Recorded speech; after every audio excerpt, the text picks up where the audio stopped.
Bismillahirrahmanirrahim. Assalamualaikum warahmatullahi wabarakatuh dan salam sejahtera. Apa khabar semua?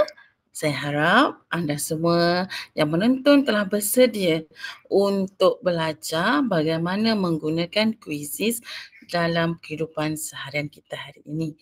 Kerana kuisis ni sangat memudahkan kita untuk mencipta soalan, untuk kita menilai, untuk kita membuat sesuatu PDPC kita lebih menarik dan juga lebih mengujakan. Okey. Baiklah. Ini adalah paparan utama. Okey, ni paparan utama selepas kita login daripada email yang kita gunakan. Jadi, kita ada guna email Delima kan? Itu lagi memudahkan kerana ia adalah kata aktiviti yang sangat digalakkan untuk menarik minat pelajar untuk belajar bersama dengan kita.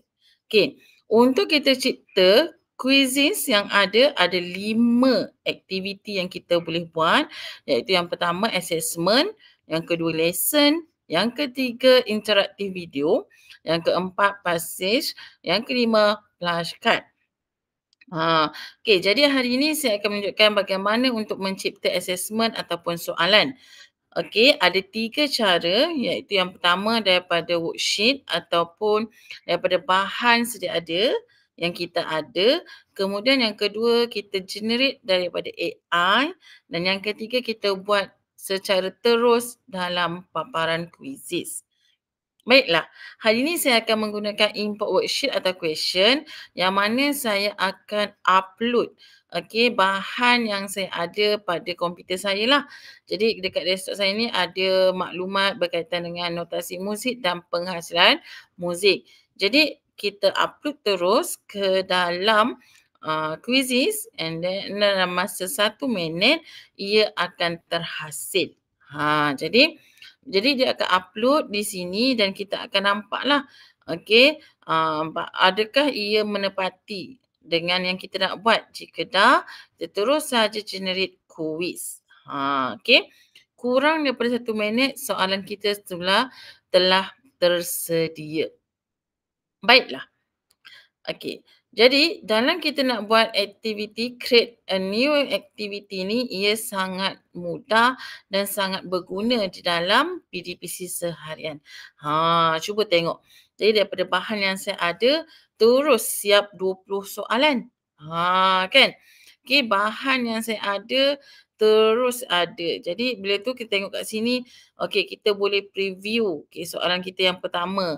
Okey, adakah kita puas hati apakah jenis note? Okey. Kalau di sini, siapakah yang mengatakan there is music wherever there is rhythm, as there is life forever ni. So kita boleh klik picture. Okey, apakah picture? Dia kata soalan kat ni, siapakah yang mengatakan there is music ni? Jadi kita boleh kita boleh terus ambil daripada bahan kat sini. Kita boleh tengok sebenarnya kita boleh save selection. Okey. Bila kita dah save selection ni, kita save change lah. Yes, okey. Jadi kat sini pun ada bagi tahu ada berapa soalan yang kat sini. Okey. Yang memerlukan kita membuat simbol. Okey, kat sini simbol semi brief. Kemudian kat sini ada simbol.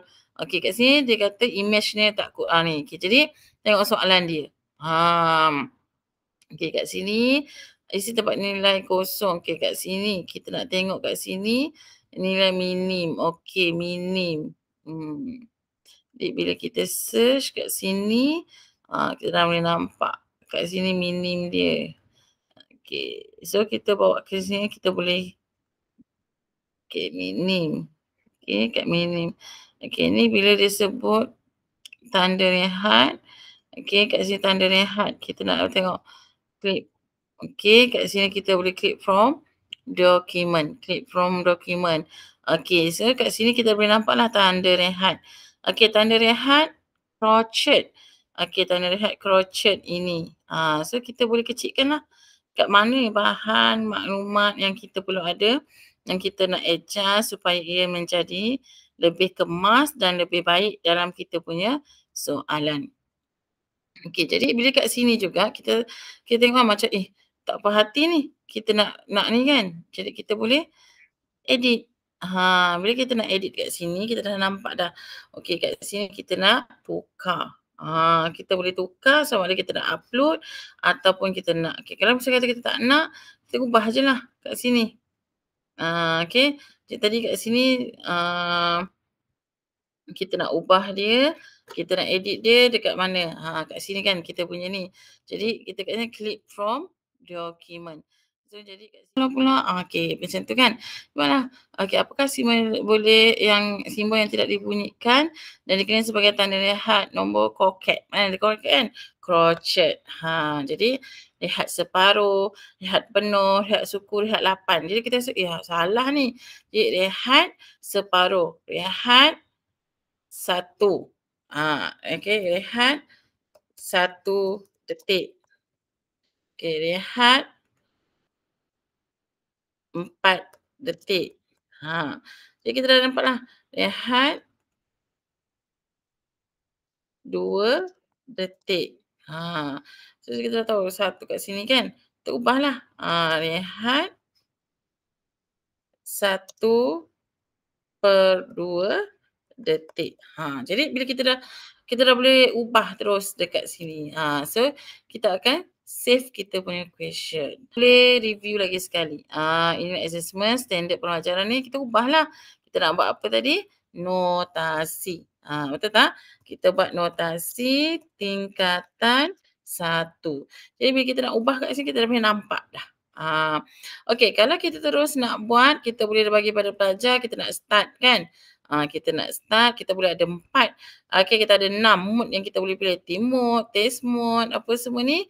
Jadi kita buatlah mana yang kita nak. Okey, classic mode ni macam biasalah yang kita buat aktiviti seharian dan sebagainya. Okey, jadi bila ni juga kita boleh nampak kalau kita nak bagi worksheet yang mana kita nak nilai. Okey. Kita nak nilai pelajar tanpa menggunakan quizzes tapi bahan kita, ini yang kita nak buat. Kita boleh print dan juga kita boleh download. Jadi ini adalah asas pembelajaran kita hari ini yang saya nak terangkanlah kepada rakan-rakan semua. Saya harap pengajaran saya hari ini asas kepada penggunaan quizzes, assessment, bagaimana kita nak buat soalan, bagaimana kita nak cipta dalam masa kurang 1 minit melalui bahan yang sedia ada dan membantu kita dengan mudah membuat soalan. Inilah caranya. Okey, jumpa lagi untuk pembelajaran seterusnya pada minggu akan datang.